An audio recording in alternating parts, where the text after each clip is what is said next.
PHE দপ্তর মাটি পরীক্ষা না করে কি করে কাজে নামালো শ্রমিকদের? প্রশ্ন তুলে 20 লক্ষ টাকা দাবি বাম শ্রমিক নেতা বংশগোপাল চৌধুরীর। পাশাপাশি পুলিশের ভূমিকা নিয়েও প্রশ্ন তুললেন প্রাক্তন বাম সাংসদ। মঙ্গলবার সালানপুর থানার অন্তর্গত ডালমিয়া কলিয়ারি এলাকায় জলের পাইপলাইনের কাজ করতে গিয়ে ধসে চাপা পড়ে মৃত্যু হয় 3 শ্রমিকের, আহত 4, যার মধ্যে একজনের অবস্থা আশঙ্কাজনক। গতকালই ঘটনাস্থলে পৌঁছান মহকুমা শাসক, ব্লক আধিকারিক সহ পিএইচই দপ্তরের আধিকারিকেরা। বুধবার সকালে পুনরায় ঘটনাস্থল পরিদর্শনে আসেন পিএইচই দপ্তরের 2 প্রতিনিধি দল। আমরা দেখতে এসেছিলাম যে কি জায়গায় কি পরিস্থিতি হয়েছে না বোঝার চেষ্টা, কারণ আমাদের তো একটা ইনকোয়ারি রিপোর্ট একটা করতে হবে এবং কি কারণ হলো সেটা খতিয়ে দেখতে হবে এবং সেটা দিয়ে আমাদের যা আইন অনুযায়ী যা ব্যবস্থা নেওয়া সেগুলো আমাকে নিতে হবে। সেটা তো আমাদের সরকারি একটা প্রসেসের মধ্যে এগুলো করতে হয়। সেই জন্য এটা বুঝে না, সচক্ষে না দেখলে তো বোঝা যায় না। যা শুনলাম যে মাটি পড়ে গেছে, কিছু লুজ মাটি ধারে ছিল, পড়ে গিয়ে হয়েছে, কিন্তু এত বেশিও মাটি পড়েনি। আমি যা দেখছি সেটা তো ইনভেস্টিগেশন করবে, পোস্টমর্টম হচ্ছে, সেই সব নিয়ে বেরোবে। সবকিছু মিলে মিশে আমরা একটা রিপোর্ট সরকারকে জমা দেবো, সেই হিসেবে আমরা এসেছি।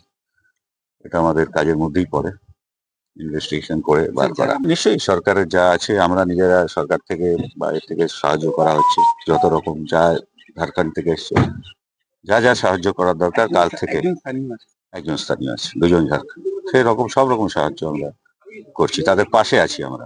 এরপরই মৃতের বাবাকে নিয়ে ঘটনাস্থলে আসেন সিটু নেতা বংশগোপাল চৌধুরী। ক্ষতিপূরণের দাবি তোলেন তিনি। আশ্চর্যজনক ব্যাপার, মানে এই পুরো এলাকাটা পুরনো কলিয়ারি ছিল, এটা পিএইচই কেমন করে বিনা মাটি পরীক্ষা করে এখানে কাজে নামালো সেটাই তদন্ত চাওয়া হয়েছে। আজ সকালবেলায় সেটা পাঠিয়েছি ডিএম আর মুখ্য সচিবকে।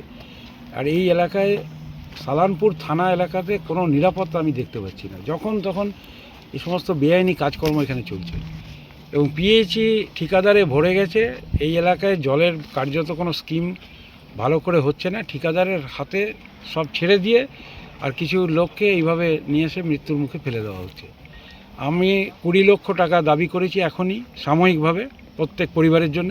20 লাখ টাকা ইতিমধ্যে সকাল 9টার সময় দাবি করা হয়েছে, মেল মারফত জেলা শাসক, মুখ্য সচিব এবং পিএইচির ইঞ্জিনিয়ারিং চিফের কাছে পাঠানো হয়েছে। সব রেকর্ড আমি শুনতে চাই না। সালানপুর একটা চোরের রাজত্ব হয়ে গেছে, আমি সোজা বলতে পারি। আইসি সালানপুর বলুক আগে, ও নিজে কত টাকা এখান থেকে পাচার হয়। আর এখানে পঞ্চায়েত আর বিডিও, আজকে আমি জিজ্ঞেস করবো ডিএমকে যে বিডিও এখানে বসে থাকে না ঘুমায়। মৃত বছর 25-এর নীতেশ পাসওয়ান চীনাকুড়ির বাসিন্দা। তার 6 মাসের রয়েছে একটি কন্যা সন্তান। পরিবারের দাবি ক্ষতিপূরণের পাশাপাশি চাই চাকরি। डिमांड है, आप लोग तो सब मान ही रहे हैं। हाँ। जो बच्चा मरा है उसका 6 महीना का बच्चा है, अच्छा, 1 साल पहले शादी हुआ मात्र। अच्छा। उस बच्चा का परिवेश कैसे होगा? इस पर आप लोग लीजिए, जो अगर दरकार पर संभव है अगर उसके फैमिली को नौकरी दिया जाए तो सबसे अच्छा होगा। रुपया 20 लाख 50 लाख ठीक है, लेकिन 50 लाख रुपया बैंक बनाने से कोई दिन चलेगा अगर उनके परिवार को नौकरी का डिमांड किया जाए। রুটি রুজির টানে এসেছিলেন কাজ করতে, কিন্তু কাজ করতে এসে যে আর বাড়ি ফেরা হবে না তা বোধহয় জানা ছিল না। মাটিতে ধস, আর তাতেই চলে যেতে হলো 3 তরুণ তুর্কিকে। চোখের কোণে জল, পুত্রশোকে এখন কাতর পরিবার। সঞ্জয় যাদব, 99 নিউজ বাংলা, সালানপুর।